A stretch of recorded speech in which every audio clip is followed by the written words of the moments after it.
ఈరోజు ఈ వీడియోలో చిరంజీవులు అంటే ఏమిటి, చిరంజీవులు అంటే ఎవరో తెలుసుకుందాం. అశ్వత్థామ, వ్యాసుడు, కృపాచార్యుడు, బలిచక్రవర్తి, విభీషణుడు, ఆంజనేయుడు, పరశురాముడు వీరందరినీ మన పురాణాల్లో చిరంజీవులుగా చెప్పటం జరిగింది. వీరు ఇప్పటికీ జీవించి ఉంటారని చాలామంది అనుకుంటారు. చిరంజీవులు అంటే అలా కాదు. చిరంజీవులు అంటే చిరకాలం జీవించిన వారని భావం. ఆంజనేయుడిని చిరంజీవిగా వర్ధిల్లమని చెప్పిన శ్రీరాముడే తన ప్రణాళిక పూర్తయిన తర్వాత అవతారాన్ని ముగించాడు.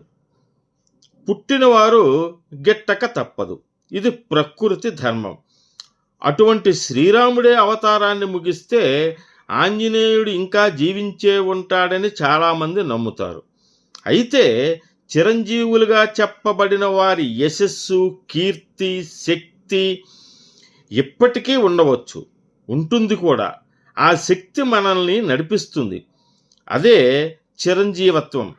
బ్రతికినంతకాలం ఇతరులకు మోక్ష మార్గాన్ని చూపించిన ఆదిశంకరుడు, వివేకానందుడు, రమణ మహర్షి, కంచి పరమాచార్య, మాస్టర్ సివివి వీరందరూ కూడా భౌతికంగా శరీరాన్ని వదిలినా వారు చూపిన మార్గాల ద్వారా వారు కూడా చిరంజీవులే.